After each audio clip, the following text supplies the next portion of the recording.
Now we'll hear from Sofia, who's going to walk us through Quest Alliance's hackathon that I had the privilege of attending and learning from this beautiful 5 day residential, very intense, very hands on hackathon. So, Sofia, over to you.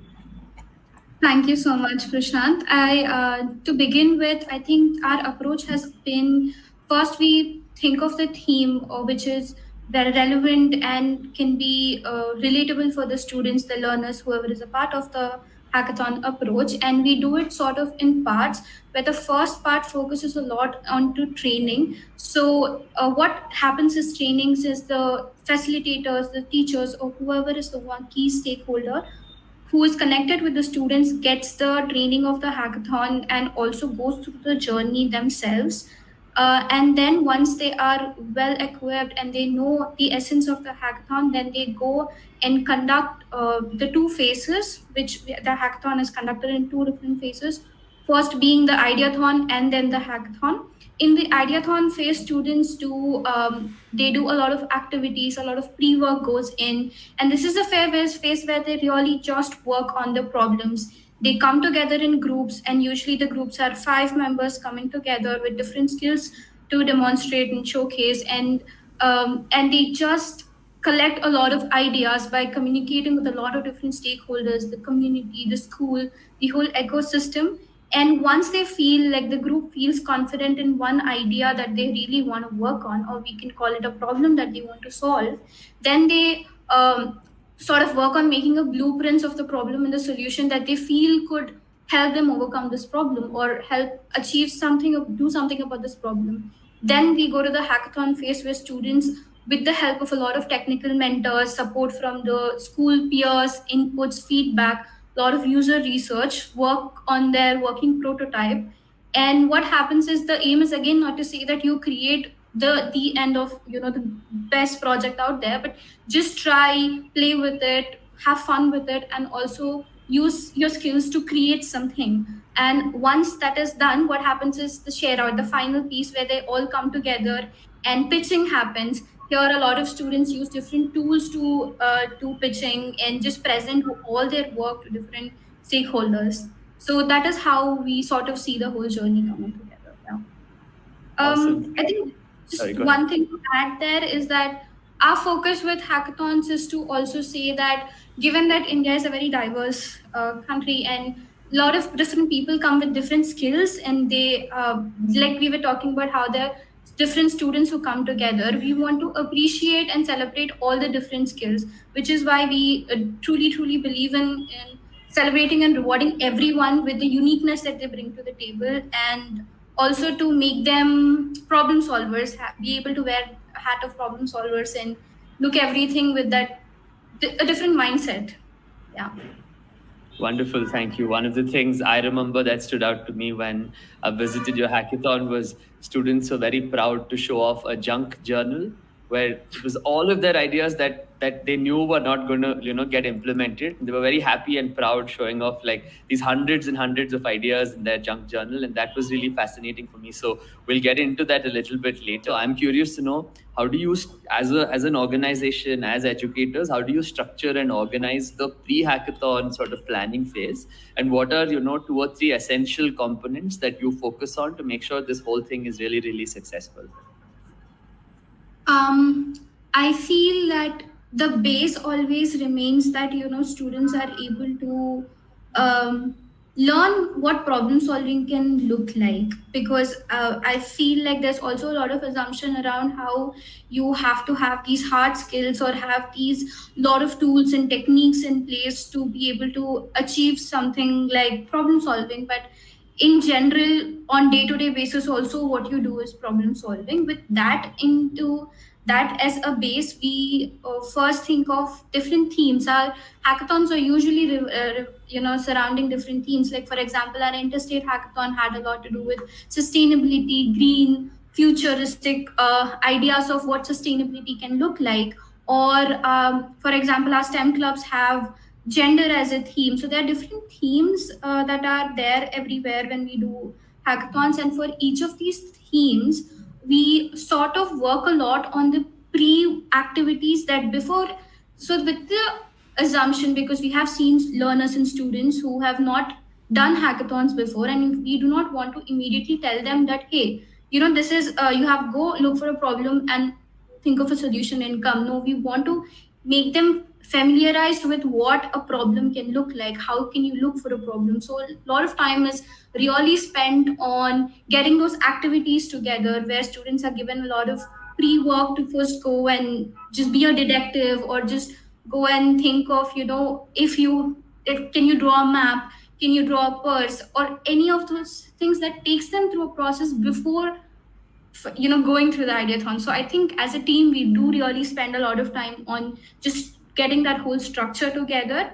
And of course, some of the things that we do keep in mind is that when people come in together, because different students, when they come in together and they're different kind of students, it can so happen that one or two students are taking up the whole group or the whole thing, and we don't want anyone to feel left out. So for that also a lot of planning goes, just to make sure that, okay, how can we keep on planning different things for different kind of learners, so that everyone feels involved, it is an inclusive group and doesn't feel like, okay, there's only one person who have to take care of the whole group. I think these two three components are really that we look for, and we are very careful when we go to the ground to even have conversations around these. Yeah. Thank you for sharing that, Sophia. What's been great is to hear about the intentionality, how intentional you are in the actual design of it and structure, to not just hope that these things happen, but you have created the space through the design and the planning in order for them to actually emerge.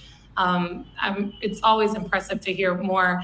And I just also want to mention that was just probably 60 seconds of a description of your planning, when we are aware of the many, many people that are involved and the great amount of time you put into creating that special experience that reflects what you hope to achieve.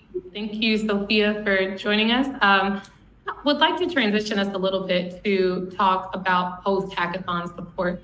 Some of these events can be very short. Some of them are over a longer period of time, but how do you continue to, thinking about how we continue to engage students after that? I do want to speak a little bit about the work of Quest Alliance, and a lot of focus for some of Quest Alliance's programming involves engaging girls in computer science and coding, really helping to dispel some gender equity myths, in making sure that they are designing specific activities that explore ways to engage girls and the families of girls, so they can see them as active participants in this space that generally and historically, among many other areas, have excluded opportunities for girls to become involved in computer science, as well as even in some hackathon experiences. So Sophia, I was wondering if you can share about how you've seen these hackathons impact student confidence and their creativity, as well as interest in programming after the event, specifically of some of the influence you might notice with your girls in the community. A lot of students here, specifically girls, are also being told that coding is very difficult, and it is something out of the blue. One day you have to write 1,000 lines, and then only you can become a coder. But that's not the case. And when something like, for example, Scratch is introduced to students, and they see all these colorful blocks, all these colorful things, instructions connecting together, and at the end you get a result, it's just astonishing for them. But at the same time, such a confidence booster, because at the end of the day, when you make a project, you can say, hey, I have done coding, and it is true. And just to speak about the creative users, very recently students use I'm going to talk about this same platform, Scratch, not just to make projects, but to create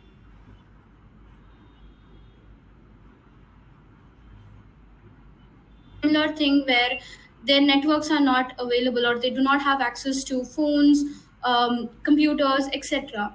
In such a case, when we present it, and usually our hackathons happen online, given that students are connected from different schools who come together and present their projects, and we've always face this issue of how can we keep them connected throughout, because the bandwidth doesn't allow. So what they decided to do was use Scratch as a pitch platform. All of them wanted to feel included, come together, and still have a voice, and their group should be able to present it. So all the groups use Scratch as a platform to create a pitch for their projects and present that in the final show. And that just was to to say that how it is a very creative way to not just look at problem solving, but utilize maximum tools that are in our hands to achieve our goal. Like, this is just one of the examples. And I also know students who just began with creating projects like, when we introduce them Scratch and Scratch Junior, they play around with, okay, I'll first create Tom and Jerry shows. And we all used to even wait for those Tom and Jerry projects to come in. And we would be like, okay, now which episode is going to play? And, just different acts of it. And from there, the very same student went on to creating projects on menstruation and hygiene and health and all. So it was not just a tool for them to play around with, but also the students who are passionate about something, want to create something, want to do something, it became as a emotion expressional almost platform for them. So we've seen all cases of students who just started with just tinkering it around, and then to being able to create really important messages that they want to share with the world out there. Thank you, Sophia. What was really exciting and I think impactful, and one of the things you just mentioned, is reaffirming the need and to create space for students to develop things based on their passions. Your passion doesn't go away. Your passion is literally part of your soul. You develop new passions, you grow your passions, but it is always with a common spark and seed that stays within you. So when you make space for students to make projects based on things they care about, that they're passionate about, well after the hackathon experience is over, they're very likely to continue to explore that passion, be it in Scratch or in another form of creative expression that allows them to continue to think about those ideas.